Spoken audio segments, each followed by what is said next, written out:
Good morning students.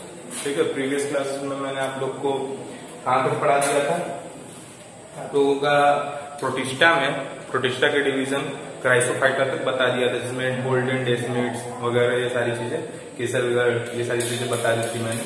ठीक है, तो आज के लेक्चर में हम स्टार्ट करेंगे उसके आगे का डिवीजन यूक्लिनॉइड्स। ठीक है, यूक्लिनॉइड्स।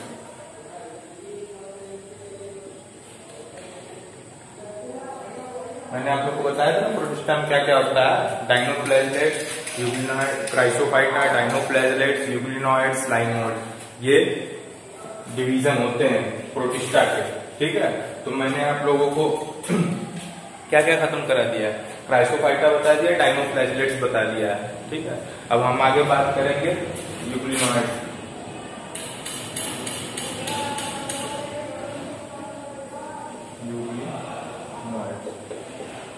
ठीक है, यूक्लिनॉइड्स में हम लोग पहला पॉइंट लिखेंगे, नोट करेंगे।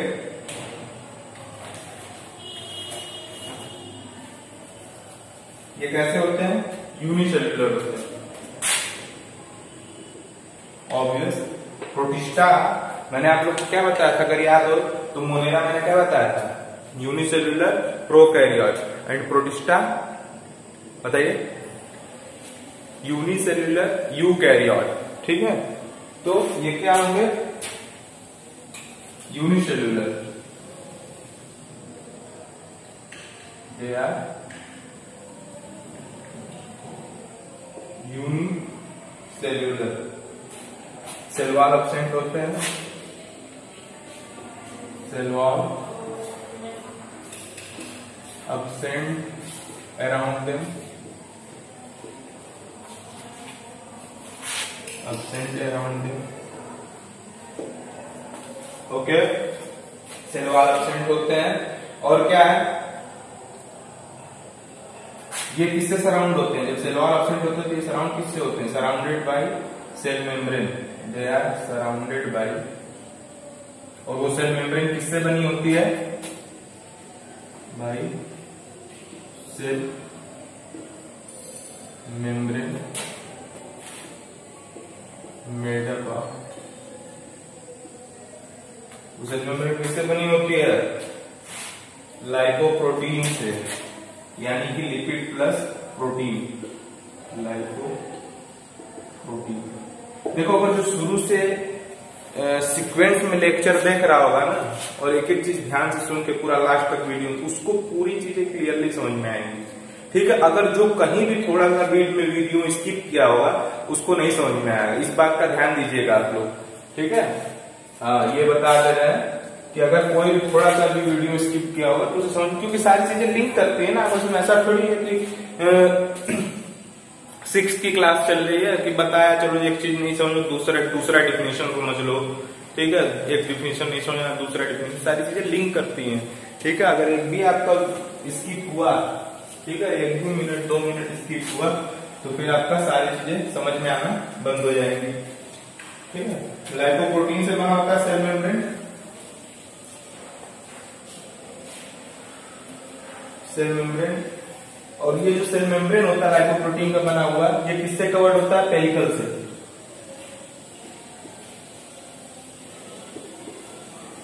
Covered by पेरिकल। ठीक है, पेरिकल क्या होता है? Covered by पेरिकल। पेरिकल जो होता है मेनली किससे बना होता है पता है? एंड इट इज प्रोटीन से बना होता है, and it is made up of mainly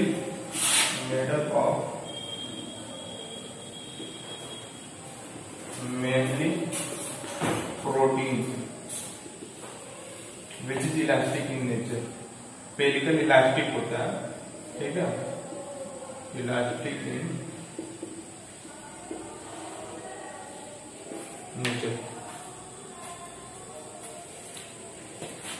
ठीक, अभी यूनिट में दूसरा पॉइंट लिखेंगे,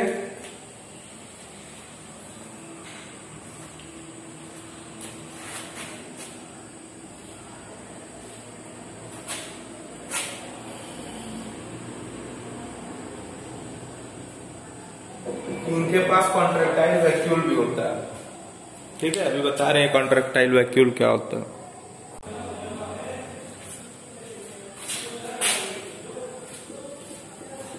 ठीक है, और इसके एंटीरियर साइड में, यूग्लिनॉइड्स के एंटीरियर साइड में एक कैविटी प्रेजेंट होती है। ठीक है, जहां से फ्लैजेलम, यानी कि फ्लैजेलम मैंने आपको क्या बताया था, लोकोमोटरी ऑर्गन होते हैं, वो ओरिजिनेट होते हैं। Okay, at the anterior side of uvulinoid, at the anterior end of uvulinoid, end of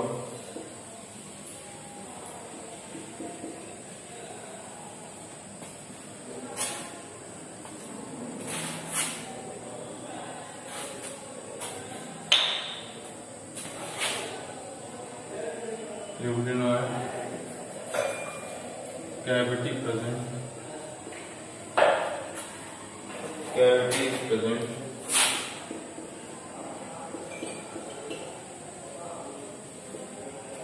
cavity which is known as reservoir।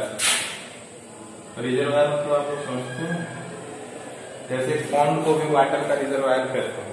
ठीक है, तालाब को भी वाटर का रिजर्वायर, तो जो भी चीजें कुछ स्टोर करके रखती हूँ उनको कहते हैं reservoir. Present which is also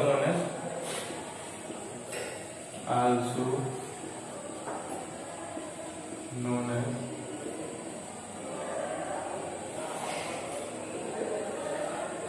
reservoir, also known as reservoir। और फ्लैजेलम यहीं से ओरिजिनेट होता है। फ्लैजेलम originated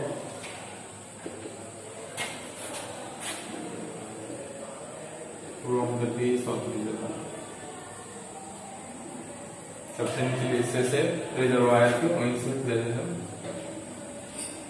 ओरिजिनेट होता है। ठीक है,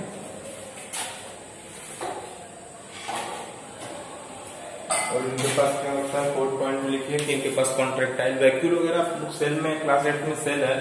ठीक है, 9th में है, उसमें आप लोग पढ़े होंगे कि वैक्यूल्स क्या होता है। ठीक है, वैक्यूल्स वो होता है, यानी कि वो वैक्यूल्स क्या होता है, जो भी सारे न्यूट्रिएंट्स स्टोर करके रखे, जो कि सेल को जिंदा रहने के लिए, सेल को लाइव रहने के लिए रिक्वायर्ड होती है, इंपॉर्टेंट होती है, उन सारे न्यूट्रिएंट्स को स्टोर करके रखता है, उसे हम कहते हैं वैक्यूल्स। ठीक है, प्लांट सेल का वैक्यूल्स बड़ा होता है, एनिमल सेल का वैक्यूल्स छोटा होता है। समझ में आएगा? They have contractile vacuole।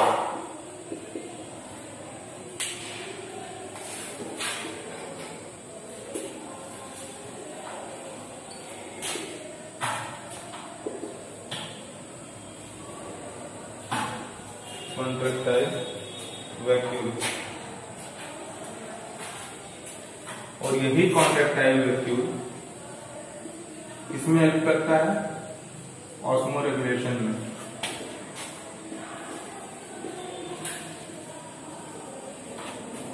यही कॉन्ट्रैक्टाइल वैक्यूल इसमें हेल्प करता है ऑस्मो रेगुलेशन में।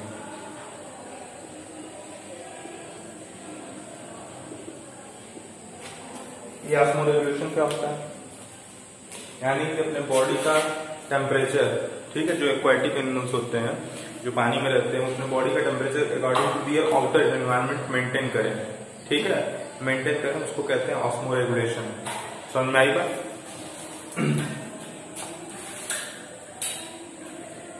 ऑस्मो रेगुलेशन, तो ये सारे osmo regulation, osmo regulatory function कौन देखता है? किडनी।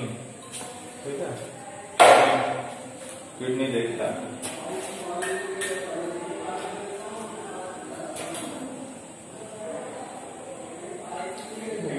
पास होता है। अरे आप एक एग्जांपल ले लीजिए, यूग्लिनॉइड्स में यूग्लिना आते हैं। ठीक है,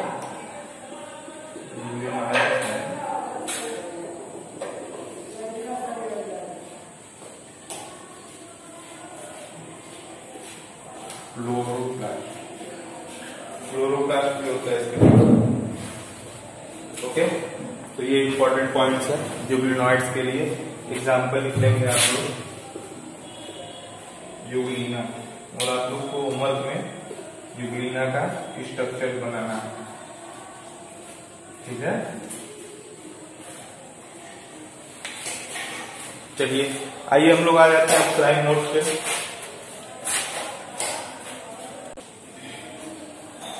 स्लाइड मोड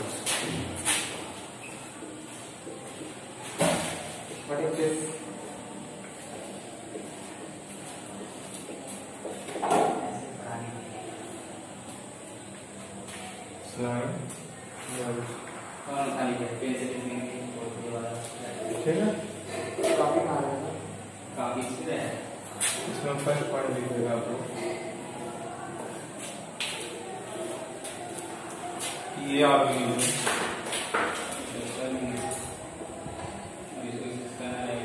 मतलब इसको एक चीज और बोलते हैं decomposer and consumer, decomposer and consumer भी।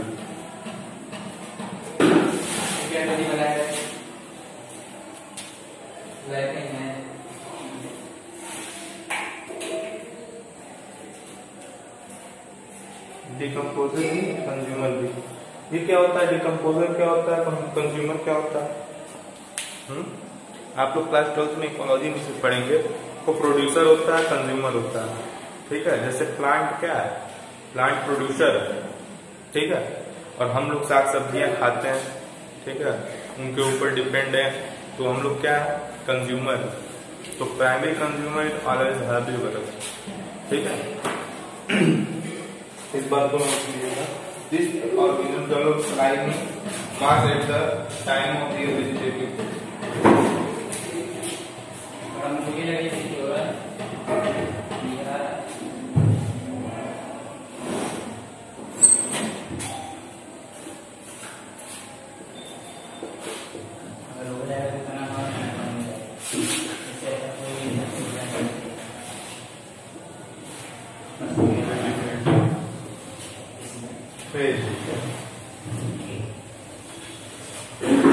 इसलिए इसको कहते हैं स्लाइम मोड। दे आर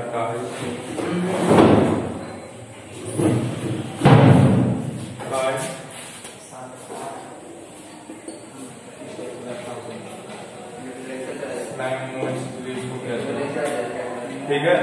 इसको हम लोग और एक चीज कहते हैं, फाल्स फंजाई भी कहते हैं, फाल्स फंजाई, ठीक है।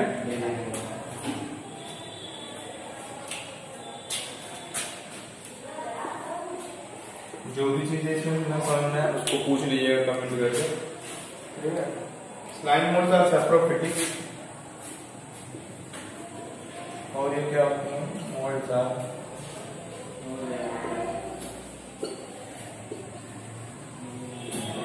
saprophytic, found on decaying twigs and leaves, found on decaying twigs and leaves.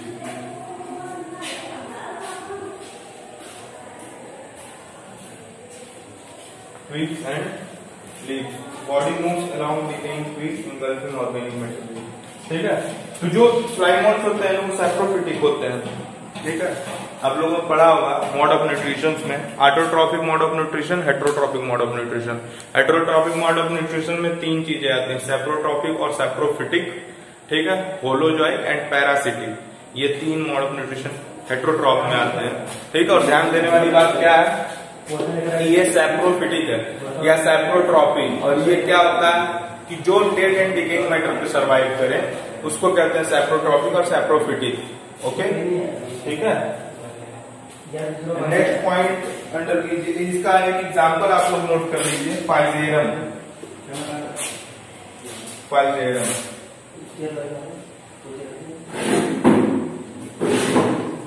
फाइजेरम, ठीक है। तो आज के लेक्चर में हमने आप लोगों को यूग्लिनॉइड्स और स्लाइम मोड्स बताया, ठीक है। अब क्या बचा है? डायनोफ्लैजेलेट्स हो गया, क्राइसोफाइटा हो गया, यूग्लिनॉइड्स हो गया, स्लाइम मोड्स हो गया, ठीक है। और क्या बचा है? ओके।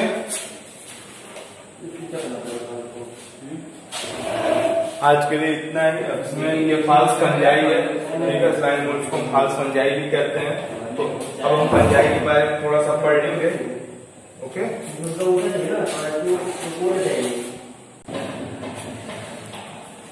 तो आज के लेक्चर में इतना ही। Thank you. इसको आप लोग, मैंने आप लोग को होमवर्क दिया क्या बनाना है, आप लोगों को यूरेनिया का डायग्राम बनाना है। Okay, thank you.